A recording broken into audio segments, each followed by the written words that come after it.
श्री स्वामी समर्थ.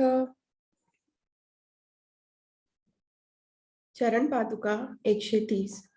श्री शंकर महाराजांनी दिलेल्या श्री स्वामी चरण पादुका व मुखकमल. मिरीवाडा, मिरी, जिल्हा नगर. नारायण उर्फ नानासाहेब यशवंत मिरीकर. जन्म 25 एप्रिल 1884. म्हणजे श्री शंकर महाराजांच्या नवरत्न दरबारातले एक अनोखे रत्न. उभयंतांमध्ये झालेले अनेक संवाद, काही चमत्कारिक घटना आणि याही पलीकडे त्यांच्या जीवनाला अनेक कंगोरे आहेत. शंकर महाराजांचे सानिध्य लाभल्याने त्यांना दिव्यत्व लाभले. ग्वाल्हेरच्या शिंदे राजघराण्यांचे मुंशी. पेशवे आणि मुख्यत्वे ग्वाल्हेर राजघराण्याचे एक पुरुष जयाजी शिंदे यांचे मुंशी म्हणून या घराण्यातील एक पुरुषाने दिल्लीच्या अहमदशहा बादशहाकडे वकिली केली. मिरी गावचे कुलकर्णी असलेले मूळ पुरुष नारोविसाजी यांपासून 13वे, तर ज्यांनी आपल्याला कर्तबगारीच्या बळावर ठिकठिकाणी जहागिरी मिळविली त्या तात्यासाहेबांपासून नानासाहेब हे 7वे वंशज. नगर शहरापासून साधारणतः 40 किलोमीटरवर मिरी ही त्यांची जहागीर होती. येथे त्यांचे थोरले चुलत बंधू भैयासाहेब तथा सरदार गोपाळराव लक्ष्मणराव मिरीकर हे सर्व व्यवहार सांभाळत. परंतु त्यांचे अकाली निधन झाल्याने वडिलांच्या आज्ञेवरून नानासाहेब हे नगर शहर सोडून मिरीला आले. पितृआज्ञेचे पालन करीत त्यांनी आपल्या नगरमधील उज्ज्वल कारकिर्दीवर पाणी सोडले. पालिकेचे सभासदत्व, संगीत नाट्य क्षेत्रातील विभाग, इतिहास संशोधन कार्य सारे सोडून ते मिरीला आले. तिथे त्यांच्या वडिलांचे पुरोगामी व सर्वधर्म समभावी वृत्तीमुळे ब्राह्मणांनी या घराण्याविरुद्ध ग्रामण्य पुकारले होते. ब्राह्मणेतर समाजात जसे वाळीत टाकण्याची पद्धत असायची तशा प्रकारच्या समाजग्राम शिक्षेत ब्रह्मवृंदांमध्ये द्यावयाची शिक्षा ग्रामण्य ही होती. पण समाजी भिमुख जीवन पत्करलेल्या मिरीकरांना अशाने काही फरक पडत नव्हता. अशातच अचानक त्यांची प्रकृती ढासळली. डॉक्टरांनी क्षयरोगाचे निदान केले. त्या काळात हा आजार म्हणजे मृत्यूचे आमंत्रण होते. आता आपण फार काळ जगणार नाही असे त्यांना पक्के वाटू लागले. तेव्हा अखेरचे एकदा पंढरपूरला जाऊन पांडुरंगाचे दर्शन घ्यावे असा ठास त्यांच्या मनाने घेतला. त्यांच्या मित्रवर्गापर्यंत हे वृत्त जाताच त्या मित्रांनी खास मोटारीने नानासाहेबांना पंढरपूरला नेले. शंकर महाराजांचे नानासाहेबांना प्रथम दर्शन. या वैकुंठ नगरीत पुण्यप्रद चंद्रभागेमध्ये श्रद्धावंत स्नान करतात. पण नानासाहेबांना मात्र येथे प्रकृती मानस्तव पाण्यात उतरणे जमणारच नव्हते आणि देव पांडुरंगाचे दर्शन घ्यावे तर असा जनसम्मर्द उसळला होता की त्यांनी चंद्रभागेच्या वाळवंटात बसून मंदिराच्या शिखराचे दर्शन तेवढे घेतले. स्वतःच्या नशिबाला दोष देत विषण्णतेने ते बसले असताना अचानक त्यांच्या कानी शब्द पडले. भवाच्या भया काय भीतोस लंडी, धरी रे मना धैर्य धाकासी सांडी. रघुनायका सारखा स्वामी शिरी, उपेक्षी कदा कैवल्य दंडधारी. जय जय रघुवीर समर्थ. नानासाहेब महत कष्टाने पण अगदी गडबड करीत वळले.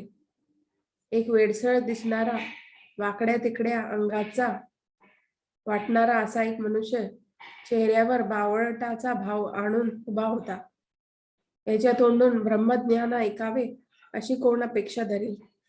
परंतु दानातीर्थाला पटविण्यासाठी त्याने हलकेच समर्थ श्लोक ऐकविला. त्या क्षणी तरीही ब्याद वाटल्याने नानासाहेबांनी मान फिरविली, पण त्या मनुष्याच्या मुखातून निघालेली हास्याची लकेर मात्र नानासाहेबांवर गूढ संकेताची लकेर उमटून गेली. ती व्यक्ती नानासाहेबांवर दृष्टी रोखून होती. एवढ्यात 5-25 माणसांचा घोळका त्यांच्या दिशेने धावतच आला, जो तो त्यांच्या पायावर डोके ठेवण्यासाठी धडपडत होता. ही लगबग पाहता चक्रावलेला नानासाहेबांनी त्यातील एका दर्शनार्थीर्थ हटकले, अहो हे कोण आहे? उसासा टाकून तो माणूस म्हणाला, उतरला, तुम्ही यांना ओळखलं नाहीत? हे महान योगी शंकर महाराज आहेत. हे नाव ते आपल्या आयुष्यात पहिल्यांदाच ऐकत होते. ते महाराजांकडे वळून त्यांना निहाळू लागले, तर महाराज मात्र स्वतःच मोठ्या मोठ्याने हसत होते. नंतर नानासाहेबांच्या मित्रांनी सामानाची बांध सुरू करून सामान गाडीत लावून घेतले. फराळ पाणी आटोपून निघण्याची तयारी झाली. नुसत्या प्रवासाच्या दगदगीने नाना मेटाकुटीस आले होते. मित्रांनी त्यांना गाडीत कसेबसे बसवले खरी. एवढ्या शंकर महाराज धडपडत खोरडत गाडीपाशी आले. त्यांच्याबरोबर एक माणूस होता. त्यांच्या डोक्यावर भली मोठी बॅग होती. खिडकीत येऊन महाराज नानांना म्हणाले, मला मिरीत यायचंय. अंगष्टी खटकणारी, देह लुळा पांगळा, पण दृष्टी ब्रह्मांड देणारी. अशा दृष्टीने सामान्य मनुष्य पाहूच शकत नाही. नानांनी ताडले होते हे जे कोणी आले ते असामान्यच आहे. त्यांनी आपले मुक्कामस्थळी नेमके सांगितले, जे एका जाणत्या पलीकडे कोणी सांगणे त्या क्षणी शक्य नव्हते. असो, अशा प्रकारे 1923च्या सुमारास नानांच्या व्यक्तिगत जीवनात अवलिया श्री शंकर गुरूंचे आगमन झाले. मिरीचा शंकर मठ, श्री स्वामी मठ. नानासाहेबांनी स्वतः महाराजांसाठी मठी बांधावी म्हणून आखणी केली. त्यांच्यापाशी इमारती बांधण्याचे कसब होतेच. त्या दगडांच्या खणीही त्यांच्याच मालकीच्या असल्याने त्या बांधकामास मुबलक प्रमाणात दगड वापरून छान इमारत उभारण्यात आली. श्री शंकर महाराजांचे सद्गुरू श्री स्वामी समर्थ महाराजांचे मोठे तैलचित्र बनवण्यात आले. शंकर महाराजांनी स्वतः मठात स्थापण्यासाठी श्री स्वामी महाराजांचे मुखकमल व श्री स्वामींच्या चरणपादुका आणल्या. तळमजरा भुयारी पद्धतीने बांधून त्या जागी श्री स्वामी पादुकांची स्थापना नानासाहेबांचे पुतणे बाबासाहेब यांच्या हस्ते समंत्रक करण्याची आज्ञा शंकर महाराजांनी केली. मंत्रघोषात श्री स्वामी पादुकांची स्थापना झाली. यावरील मजल्यात श्री स्वामी महाराजांचे स्थान करण्यात आले.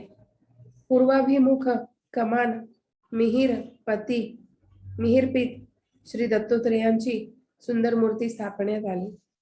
या सोहळ्यानिमित्त नानासाहेबांनी जी शंकर महाराजांवर आरती लिहिली ती शंकर भक्तांमध्ये खूप प्रसिद्ध आहे. अज्ञानतमे गळिले ज्ञान ते झाला, अहंकार धर्म समूळ उडविला, त्राही त्राही एकची आरोळा झाला, दिनोद्धारा लागी अवतार झाला.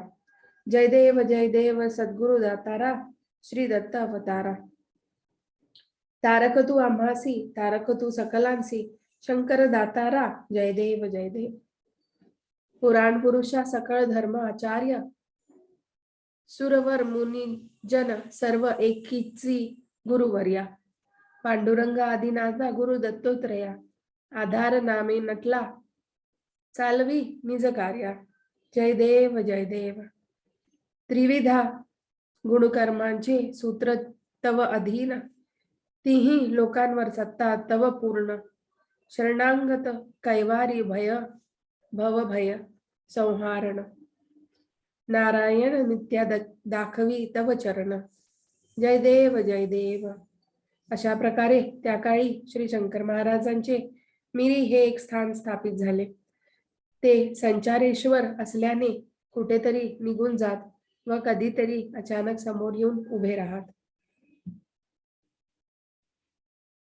वृद्धेश्वरांतील मूळ श्री स्वामी दर्शन शंकर महाराजांनी घडविले.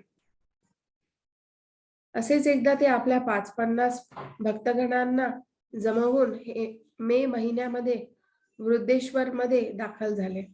नानांनाही त्यांनी बरोबर घेतले होते. पुरातन काळी नवनाथांच्या आग्रहाने जो येथे महायज्ञ झाला त्यासाठी स्वतः मत्स्येंद्रनाथांनी अग्नी प्रज्वलित केला होता. अलीकडच्या काळात काही कारणांनी तो विझला होता. महाराजांनी ही धुनी स्वलीलेने पुन्हा प्रज्वलित केली. एरवी शांत व गूढ वाटणाऱ्या त्या परिसरात केवळ शांतता नसून नाथांचा देवतांचा कसा नित्य वावर आहे याचे दर्शनही नानासह अनेकांना घडविले.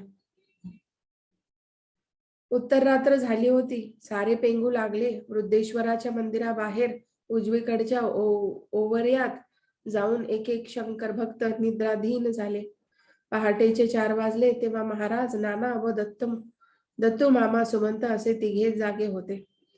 महाराज उठले व आदिनाथ शिवाच्या गर्भगृहात शिरले. नानांना आता बोलावून घेतले. स्वतः पिंडीजवळ थांबले व म्हणाले, माझ्याकडे पहा चटकन. नानांनी महाराजांकडे पाहिले. महाराजांच्या दृष्टीतून प्रकाश येत होता. सहज नजरे थेट पाहण्याची स्थिती नव्हती. ते थोडे घाबरले. महाराजांना धीर करून विचारत झाले, महाराज मला दर्शन द्यावे. महाराज म्हणाले, पिंडीकडे पहा. तिथे पाहावे ते काय? पिंडीतून अचानक गडगडाट झाल्याप्रमाणे आवाज आला. नंतर साऱ्या गाभाऱ्याला प्रकाशमान करण्या एवढे लखलखी तेज पसरले. सकाळी सूर्योदयावेळी सर्वत्र जो सोनेरी प्रकाश पसरतो तसा गाभारा चमचमत होता. सारे मंदिर सोनेरी बनले. नंतर कलाकालाने कमी होत गेले. नाना त्या सोनेरी वरखामध्ये सुवर्णांकित होऊन तरतरत होते. दत्तूमामाही अवाक होऊन या अद्भुत क्षणांच्या साथीदार बनून गेले होते. नाना श्री गुरुवाज्ञेनुसार पिंडीवरच नजर रोखून होते. तितक्यात पिंडीवर वाहिलेले बेल वर येऊ लागला. नंतर सर्व बाजूंनी बेलाची जाळी झाली आणि त्यात अत्यंत तेजपुंज चेहरा असलेले शीतल मुखकमल व तेजस्वी डोळ्यांचे वृद्धेश्वर अवतीर्ण झाले. तब्बल 1 ते 2 मिनिट हे दृश्य नजरेसमोर होते. हतबुद्ध होऊन नाना ते पाहत होते. हळूहळू त्यांच्यामध्ये समाधानाची भावना वृद्धिंगत होत होती. तसे महाराज उठले, पुढे आले व नानांच्या मस्तकावर हातस्पर्श करून उद्गारले, उठ. तत्काळ सारे दृश्य नाहीसे झाले. सगळीकडे स्तब्धता होती. बाहेर सारेजण झोपेत गाढ होते. त्यांना ते तसे ठेवण्यासाठी वातावरणही तयार झाले होते. त्या कुणालाही कशाचीही थांग न लागता पुढे जी दृश्ये नानासाहेबांसमोर अवतरली त्याचे वर्णन करण्यास शब्द अपुरे आहेत. नानासाहेबांनी अश्योद्गार काढले. अरे देवा, हा काय चमत्कार आहे आणि हे काय दृश्य मी पाहतो आहे. हे कलियुग आहे आणि तरीही मी हे सारे पाहिले. तक्षणी बोलता बोलता त्यांच्या मनात आले की महाराजांचे सद्गुरू श्री स्वामी महाराज आणि वृद्धेश्वर श्री क्षेत्रीचे सिद्ध नवनाथ, ज्ञानेश्वरीचे कर्ते श्री ज्ञानदेव गुरु या साऱ्यांचीच दर्शने झाली तर झाले. हा विचार त्यांच्या मनात येताच अवकाश महाराजांच्या समोर श्री स्वामी महाराज अवतरले. त्या मागोमाग श्री आदिनाथ, वृद्धेश्वर, मत्स्येंद्रनाथ, गोरक्षनाथ, गहिनीनाथ, निवृत्तीनाथ, ज्ञानेश्वर अशी क्रमाने दृश्ये दिसत गेली. विशेष म्हणजे सर्व दर्शनानंतर पुन्हा श्री स्वामी समर्थ महाराज अवतीर्ण झाले. नानासाहेबांनी साष्टांग नमस्कार केला त्यावेळी ही दर्शन घडणारी अवधूत मूर्ती श्री शंकर महाराज शांतपणे उद्गारले, तुझे समाधान झाले ना? एवढेच नाही तर महाराजांनी या आपल्या भाग्यवान शिष्याला त्यावेळी एक कफनी जरीचे उपरणे, डोक्याचा रुमाल व प्रसादरूप नारळ दिला. सन 1936 ते सन 1940 या काळात श्री शंकर महाराजांचे नगरमध्ये येणे वारंवार होत असे. नगरमध्ये असले की ते बऱ्याचदा शहरात असलेल्या मिरीकर वाड्यामध्ये मुक्कामाला असायचे. सन 1940-41 चा प्रसंग. महाराज नगरहून मिरीला आले. प्रकृती ठीक नसताना नाना हे महाराजांबरोबर आले. पूर्वी सन 1930च्या दरम्यान महाराजांची समाधीचा विचार केला होता असे सांगण्यात येते. भक्त मंडळींच्या आग्रहाने त्यांनी हा विचार 17 वर्ष पुढे नेला असेही सांगतात.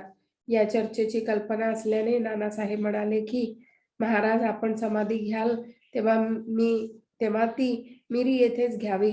तशी मी आधीच व्यवस्था करून ठेवतो. आपण माझ्या विनंतीचा विचार करावा. भविष्य काळात काय होणार आहे हे शंकर महाराजांना आधीच माहीत असल्याने ते म्हणाले, बरे बघू.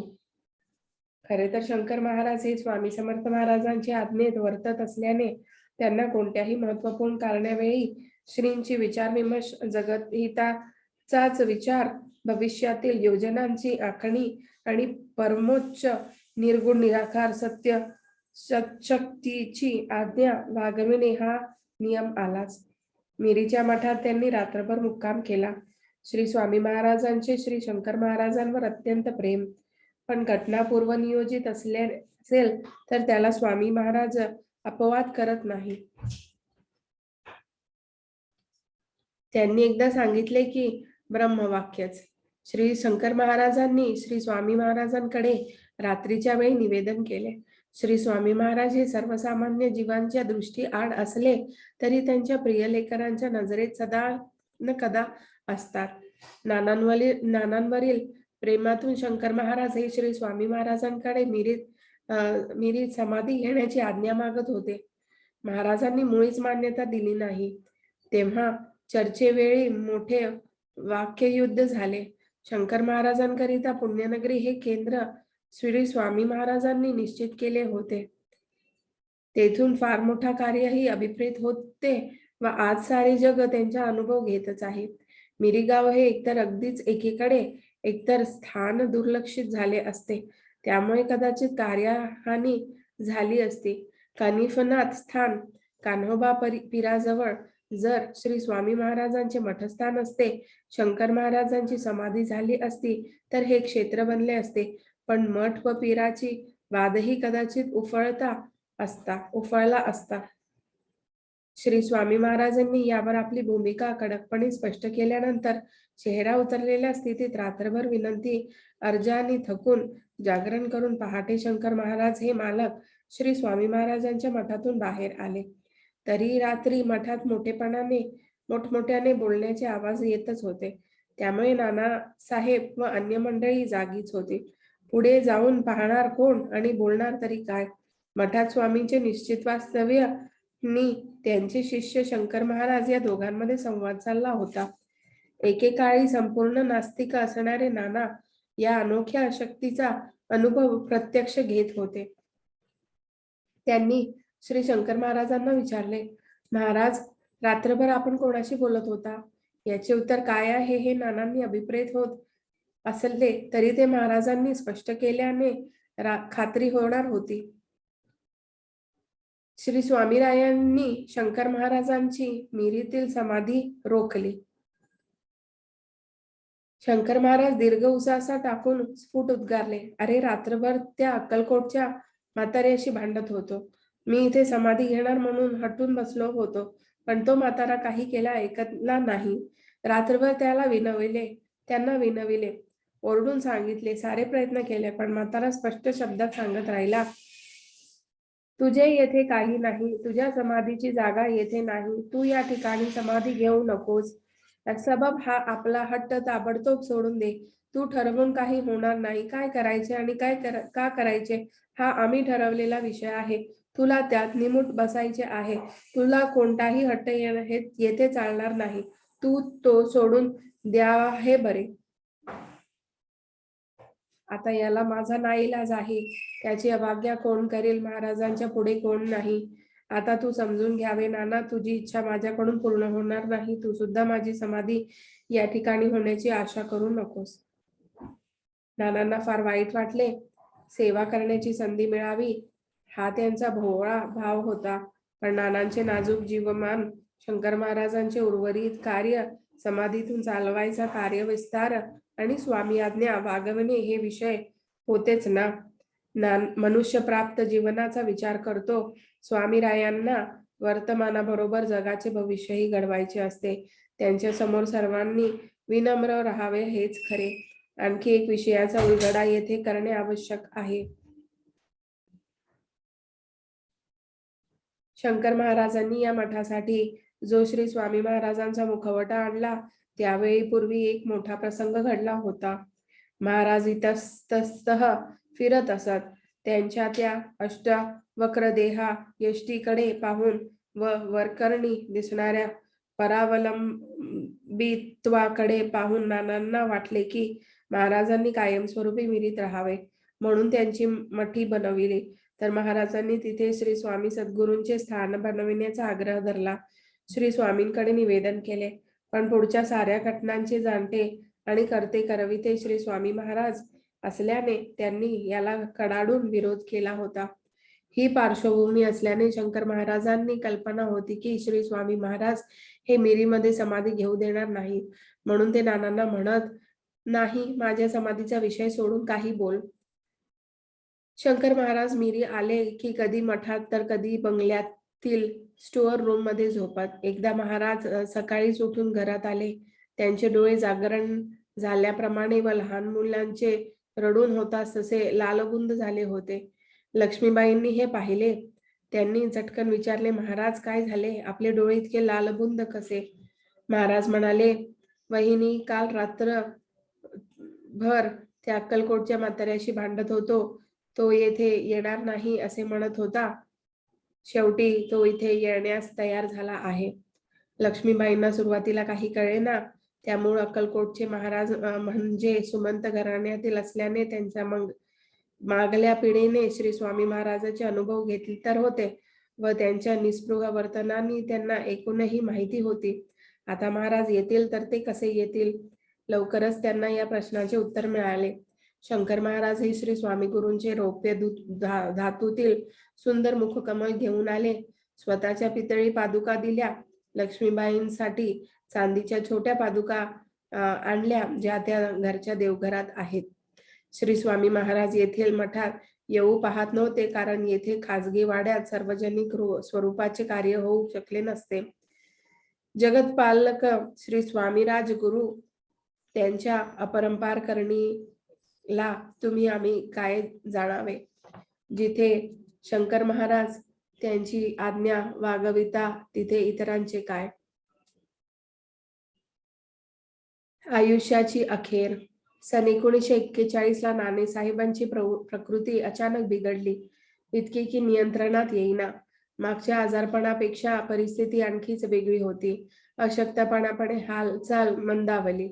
घशाचा त्रास उद्भवला होता. बोलणेही मुश्किल होऊन बसले. प्रकृती हाताबाहेर गेली. शेवटी हवा पलट करून पाहावी म्हणून चंदोरी येथे नाशिकचे जहागीरदार असलेले भैयासाहेब हिंगणे त्यांच्या जावयांच्या गावी नेण्यात आले. इतिहास प्रसिद्ध पुरुषोत्तम भट हिंगणे, देवराव हिंगणे यांच्या घराण्यातील असलेले भैयासाहेब हे एक जबाबदार गृहस्थ होते. श्वसुराची हरतऱ्हेने काळजी घेण्याचे त्यांनी प्रयत्न केला, पण दैववशात यश न येऊन 23 सप्टेंबर 1941 रोजी चांदोरी येथे गोदावरी नदीच्या काठी नानासाहेबांनी आपला अखेरचा श्वास घेतला. त्यांना केवळ 57 वर्षांचे आयुष्य लाभले. त्या काळात प्रकृती बिघडल्यावर उत्तम उपचार होण्याची उपलब्धता नसल्याने व ते अगदी अडवळणी असल्याने कुठलीही सुधारणा न होता ते निर्वतले. या घटनेनंतर शंकर महाराजांचे मिरीस येणे कमी झाले. मिरी समाधी घेण्याचे त्यांचे संकेत नव्हतेच आणि आज तर श्री स्वामी मठ, शंकर मठ असे तिथे स्वरूप खाजगीरित्या असलेही पण सार्वजनिक रूपात मठ म्हणून काही उरलेला नाही. मूळ स्थानानेच दर्शनही दुर्लभ आहे. असो. श्री अग्निदेवापोटी श्री स्वामी समर्थ मठी. नानासाहेब गेल्यावर काही दिवसांनी शंकर महाराज विशिष्ट कारणास्तव अचानक मिरीत दाखल झाले. शंकर महाराजांनी रुद्रावतार धारण केला होता. ते सर्वत्र वेगात हालचाली करीत होते. कुणाचे ऐकण्याच्या स्थितीत ते नव्हते. मिळेल ते दगड उचलून ते इतस्ततः फेकत होते. रागाने बेभान होऊन धुमाकूळ घालत होते. परिसरावर खिन्नता पसरत चालली. गावाचे कानोबा पीरही चकित झाले असावेत. महाराज रागारागाने श्री स्वामी मठाच्या वास्तूत गेले. त्यांना तिथे कोण अडवणार? लांबून दडून सारे पाहत होते. त्यांनी मठातील गादीला आग लावली. सारे सामान उचलून तेही अग्निदेवताला अर्पण केले. सारा मठ अग्निदेवाने आपल्या पोटात समावून घेतला. महाराज म्हणत होते, इथे माझे आता काही राहिले नाही. माझा या मठाशी काही संबंध नाही. अशा प्रकारे मठाचे काही स्वरूप तिथे उरले नाही. नानासाहेब गेल्यामुळे आता तिथे काही उरले नाही असेही त्यांना सांगायचे असावे. पण एकंदर पाहतात या अखेरच्या प्रकरणातून श्री अक्कलकोट स्वामींच्या स्वरूपाचे अफाट दर्शन श्री शंकर महाराजांनी सर्वांना घडविले आहे. नानासाहेब मिरीकर यांच्यासारखे समर्पित शिष्याचेही आयुष्य निहाळता आले आहे. श्री शंकर महाराज हे विलक्षण सामर्थ्यवान विभूती जी काहीही करू जाणे, पण आपल्या सद्गुरूंच्या पूर्ण आज्ञेत राहते. आजकालच्या अनेक स्वयंघोषित महाराज मंडळींच्या डोळ्यात अंजन घालणारे हे प्रकरण आहे. तसेच ते आपल्या प्रिय शिष्यगणांसाठी कसे आपल्याही सद्गुणाकडे विनवणी करतात पहा. त्यांच्या सद्गुरूं प्रती असलेल्या शरणागत भाव किती थक्क करणारा आहे. त्याचप्रमाणे श्री स्वामी महाराजांची आज्ञा व अग्नि दिव्य प्रकरणाच्या वर्णनाने आपण चकित होऊन जातो. या लीला प्रकरणांवर काय लिहावे आणि किती लिहावे? जगपटावरील आपण सारी प्यादी आहोत हे मात्र निर्विवाद खरे. भवसागराच्या वाहत्या प्रवाहातील ओंडके आहोत बस. श्री स्वामींचे मुखकमल, देवीचे मुखवटे आणि पवित्र चरण पादुका मिरीच्याच स्थानिक बंगल्यामध्ये पूजनात आहेत. त्या वाड्यातील देवघरात असल्याने पूर्वपरिचयाखेरीज सहजच दर्शन होईल असे नाही.